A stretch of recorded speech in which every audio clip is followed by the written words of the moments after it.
السلام علیکم ورحمۃ اللہ وبرکاتہ۔ اعوذ باللہ من الشیطان الرجیم، بسم اللہ الرحمن الرحیم۔ ایک مرتبہ حضرت علی رضی اللہ تعالیٰ عنہ کوفے کی مسجد میں تشریف فرماتے ہیں۔ جمع میں شام سے آیا ہوا ایک مسافر بھی تھا۔ نہایت ادب سے کھڑا ہوا اور عرض کیا کہ اے امیر المومنین، مجھے کچھ سوالات میں تشویش ہے۔ میں آج یہاں آپ کی موجودگی کا سن کر آپ سے چند سوالوں کے بارے میں جاننے کے لیے آیا ہوں۔ میں آپ سے ان کے متعلق درست معلومات چاہتا ہوں۔ آپ رضی اللہ تعالیٰ عنہ نے جواب دیا، اگر تم سوالات پوچھنا چاہتے ہو تو پوچھو۔ اگر ضد بازی یا بحث کا ارادہ رکھتے ہو تو محفل کے آداب کو دیکھو اور خاموشی سے بیٹھ جاؤ۔ مکالمہ سن کر ہجوم میں لوگ بھی آپ کی جانب متوجہ ہوئے۔ اس شخص نے حضرت علی رضی اللہ تعالیٰ عنہ سے سوالات کا آغاز کیا اور کہا، اے امیر المومنین، مجھے یہ بتائیے کہ تخلیق کائنات میں اللہ نے سب سے پہلے کس کو تخلیق کیا؟ آپ رضی اللہ تعالیٰ عنہ نے فرمایا، اللہ نے سب سے پہلے نور کو پیدا کیا۔ اس نے سوال کیا، اللہ نے زمین، آسمان اور پہاڑوں کو کس چیز سے بنایا؟ آپ رضی اللہ تعالیٰ عنہ نے فرمایا، آسمانوں کو پانی کی بخارات سے، زمین کو پانی کی جھاگ اور پہاڑوں کو پانی بھی موجوں سے بنایا۔ پھر اس نے سوال کیا کہ مکہ کو عامل کر کیوں کہا جاتا ہے؟ آپ نے فرمایا، امین القرا کے یعنی ہر ترتیب کی ماں، کیونکہ زمین کی ہر چیز اس کے نیچے سے بچھائی گئی، اس لیے عرب کے شہر مکہ جہاں بیت اللہ شریف ہے اسے امین القرا کہا جاتا ہے۔ اس آدمی نے اگلا سوال کیا، زمین کے اوپر کے آسمان کو کس چیز سے پیدا کیا گیا؟ آپ نے جواب دیا، کی ہوئی فوج سے۔ پھر اس نے عرض کیا کہ اے امین المومنین، سورج اور چاند کا طول و عرض کتنا ہے؟ آپ نے جواب دیا، 900 فرسخ ضرب 900 فرسخ۔ فرسخ فارسی زبان کا لفظ ہے۔ ایک فرسخ میں 10 کلومیٹر لمبائی گنی جاتی ہے۔ اس نے اگلا سوال کیا کہ ستارے کا طول اور عرض کتنا ہے؟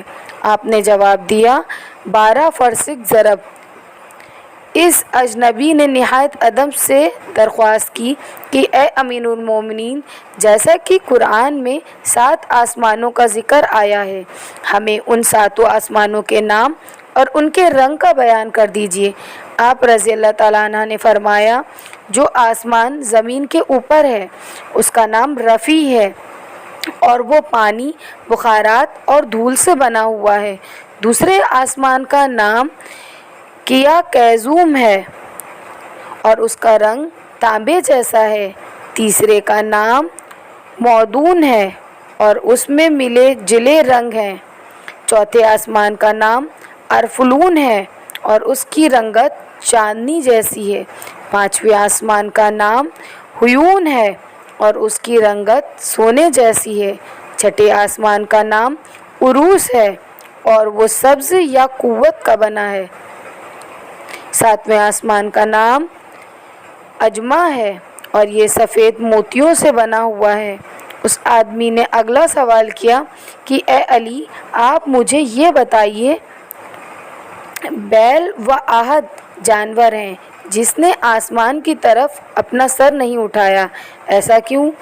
آپ رضی اللہ تعالیٰ عنہ نے جواب دیا، جب سے قوم بنی اسرائیل نے گوشالہ کی پوچاک کی تھی تبھی سے بیل شرم کے مارے آسمان کی طرف سر نہیں اٹھاتا۔